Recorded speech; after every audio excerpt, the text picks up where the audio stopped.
हिंदुस्तान कहते हैं, मोहब्बत की इसी माटी को हिंदुस्तान कहते हैं। जो दुनिया में सुनाई दे उसे कहते हैं खामोशी, जो आंखों में दिखाई दे उसे तूफान कहते हैं।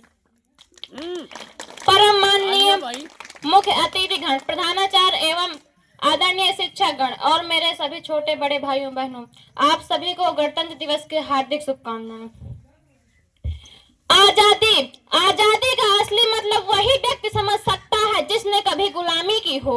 हम तो सौभाग्यशाली हैं जो स्वतंत्र भारत में जन्म लिया। यूं तो आजादी की लौ 1857 ईस्वी में जल चुकी थी, जो 1937 में हमारे देश को आजाद कराई। मैं प्राचीन, मध्यकालीन और वर्तमान काल के उदाहरण से यही स्पष्ट करना चाहूंगी कि जब हम फिरंगियों के फेरे में फंस गए थे तो रंगे बसंती चोला की एक आवाज पर टोलों के टोले उमड़ आते थे, टोलों के टोले उमड़ आते थे और इनकलाब जिंदाबाद और वंदे मातरम के नारों से खून में आ जाने वाला 5-5 डिग्री का तूफान अंग्रेजी शासन की जड़ें हिला देता था। उस वक्त 62, 65 और 71 के युद्धों में जो महिलाएं अपना सुहाग गवा देती थी, उनके हालात जब घर के यूं होते कि प्यार भी भरपूर गया, मांग का सिंदूर गया, नन्हे ने निहालों की लंगोटियां चली गई, छोटे छोटी बेटियों की चोटियां चली गई, बाप की कमाई गई, भाई की पढ़ाई गई, एक ऐसा विस्फोट हुआ पता चला ही नहीं, पूरे जिस्म की कई बोटियां चली गई, पूरे जिस्म की कई बोटियां चली गई। आपके लिए तो एक आदमी मरा है साहब, मेरे घर की तो रोटियां ही चली गई, रोटियां ही चली गई।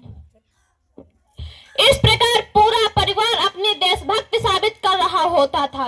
तब देश बलिदान मांगता था, तब देश लड़ जाने को कहता था, तब देश मर जाने को, मिट जाने को, फांसी चढ़ जाने को कहता था। किंतु आज देश लड़ जाने को नहीं कहता, मर जाने को, मिट जाने को, फांसी चढ़ जाने को नहीं कहता। मेरे विचारों में यदि कोई व्यक्ति अपनी पूरी मेहनत, पूरी लगन और पूरी ईमानदारी से कार्य करे तो वही सच्चा देशभक्त है। मैं नहीं मानती कि फेसबुक, व्हाट्सएप और इंस्टाग्राम की डीपी को 3 रंग में रंगना ही देशभक्ति है।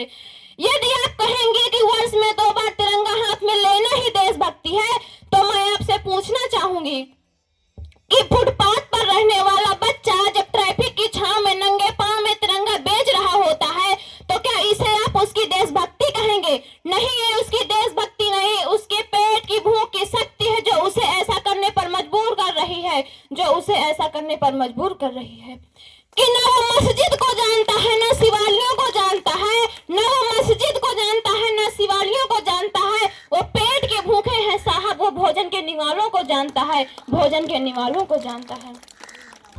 अपने परिवार, अपने समाज और अपने राष्ट्र के प्रति समर्पण का भाव है देशभक्ति। हर देशद्रोही के जीवन में आने वाला तूफान है हमारी सच्ची देशभक्ति, ताकि हर देशद्रोही ये समझ सके कि अगर तू परिंदा है तो ये आसमान तेरा है, अगर तू दरिंदा है तो ये शमशान तेरा है। भाईचारे से रहना है तो रह इस जमीन में, वरना कब्र भी तेरी है और कब्रिस्तान भी तेरा है, कब्र भी तेरी है और कब्रिस्तान भी तेरा है।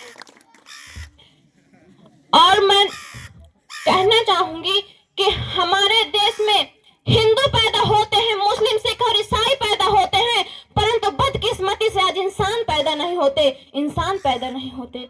मेरे विचारों में न हिंदुओं की जरूरत है, न मुसलमानों की जरूरत है। राष्ट्र निर्माण के लिए केवल एक सच्चे इंसान की जरूरत है, सच्चे इंसान की जरूरत है।